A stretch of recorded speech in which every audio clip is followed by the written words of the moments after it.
Hi, Nancy Burt-Preece here. I'm an independent Stampin' Up! Demonstrator. Here's my website, the host code, and other connections that you can look for me. So what are we going to do today? We are going to do something called no-line watercoloring. So I'm using Gorgeous Grape, which is 5.5 by 8.5, scored at 4 1/4. I'm using a new in color Pebbled Path, which is 4 by 5 1/4. And I'm using our watercolor paper. Now it comes in, it makes sense to cut it at 3.5 by 5. You get 2 sheets out of every long sheet. And it's nice, you know, you can just do that. And I'm wondering, do I have it 3.5 by 5? Yes, I do. So what am I going to do? Well, this is a new set from the new catalog, and it is called Softly Sketched. I love this set, and you're going to see it probably a lot because I like that kind of image, and I like the font. So we're going to use the grapes today, and I wanted to show you this technique. I'll show you, this is the no-line watercolor, and then I'll show you this is the distinctive on the inside. So you kind of got both of them. You know, because I'm doing a workshop, I want to show people how to do this technique, but I also like it that way too. So it's just a really fun stamp. So let's show you how to create this. So the first thing I'm going to do is I'm going to take the grape image and I'm going to stamp it in crumb cake. Where did I put my crumb cake? I put it back. So here's crumb cake. Now, I tried stamping it off twice, but it was so light that I really had a hard time following the lines. So I'm going to stamp it off once and then put it on my, right on my card or my watercolor paper. Okay, so it's still pretty light. No line means you don't really see the lines in the background. It's all kind of saturated with watercolors. So I'm going to start. You know, last time I wasn't happy with my leaf, and you know what? I covered it up. I'm like, I'm not really happy with that leaf. So I'm going to try the leaf first this time because last time I didn't. Now these are, this is Mossy Meadow, and I'm going to really push to try to get some. The older pads did that better. You can get it on the ink pad a little bit and add a little bit. And I also kind of use the sketch a little bit. Like last time I didn't use it as much for the leaf and I wasn't happy with it. So you notice I'm just kind of looking at it. And hopefully you'll have mine as an example and it'll be better than the one I just did. And last time I colored that in, I'm not going to do that this time. I'm going to leave it open a little bit because I think that was part of the problem. It didn't look like a leaf because I colored it all in. But the beautiful thing is I just covered it up like you've never done that before. I do it all the time. Now, sometime if you don't feel like you're getting enough here, you can always kind of dip it here and put it down. All right, so now that's kind of where that's coming in. You notice there's another little bit of an open spot there because that does give it a little bit of depth if you leave those open spots. Okay, so that's kind of what I'm going to do for the leaf that time. And I think it's better than what I did last time. And it's a process. I think that looks more like a leaf. Then you can kind of see I kind of colored mine all in. And that's not the greatest thing to do. So I'm actually going to wipe that off a little bit. And I'm going to get a different one. And I'm going to use the Pebbled Path. And I do have a little bit. Oops, let me open it back up. Don't you love when you're on camera and you can't get it? Oh, I do have a little bit on there.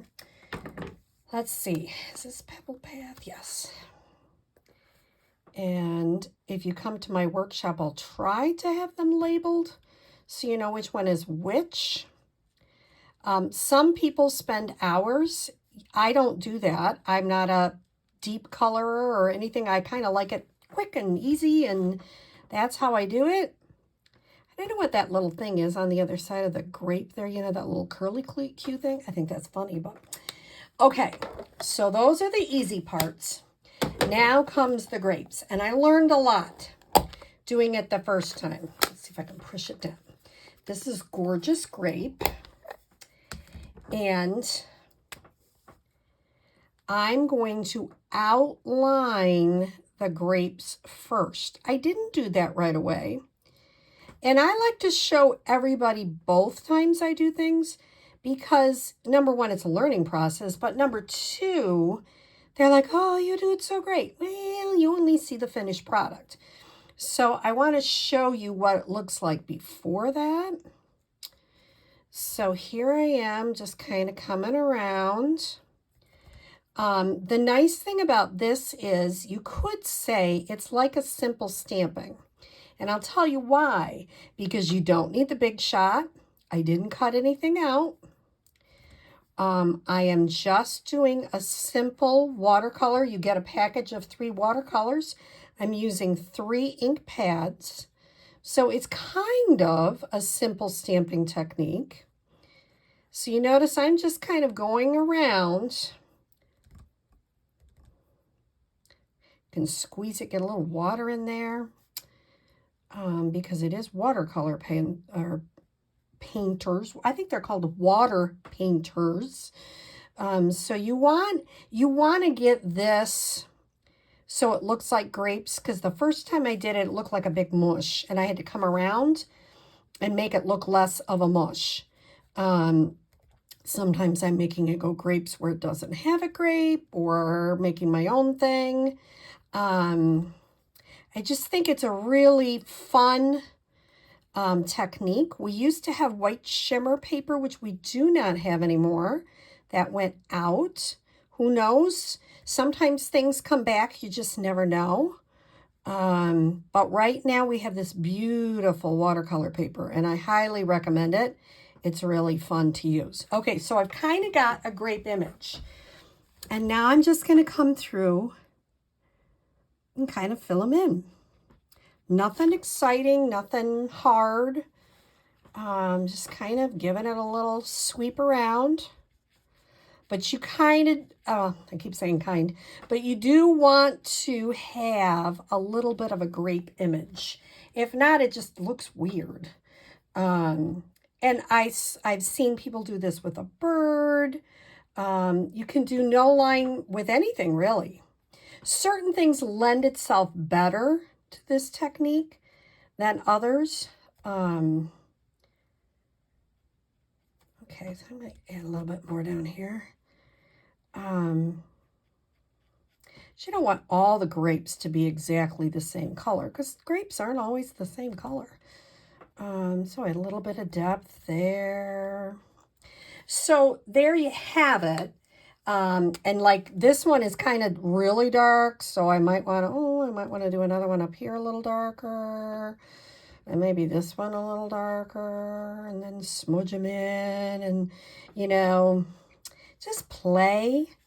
It's a wonderful thing to play with. So you can see I went around again and kind of added some more after I added some color in. So it's not a perfect technique. It's not supposed to be. It's supposed to be a watercolor image. So now, how did I get that spatter? Well, if you take, now this is an old one. I haven't got the new one in Gorgeous Grape. But I'm using an old Stampin' Write marker. Well, I shouldn't say old, but it's not the new style. And I'm just going to flick the top. And you notice when you're doing this, you probably won't get it exactly where you think you're going to get it. It just goes kind of anywhere. And I'm okay with that. It's just a spatter effect. but it's easy to do. And it just gives your image a fun little piece to it. I took a 1/2 inch of, now this time, because I like my leaf better, and you know, if I'm like, oh, the leaf doesn't look like it's kind of coming in, you can fiddle around with it, whatever. This time I might put it like here as opposed to there. And all I did is I took a 1/2 inch, I just got a strip here, and I cut them both on the same angle, and I popped it up. So I might just pop it up like, or here or there. There is no right or wrong, but it is an easy card, and I just stamped, you are, just hope you know you are not alone. And it's just a fun, no line watercolor technique. So I hope you find some of the stamps that you have and try this technique too. Have a great day.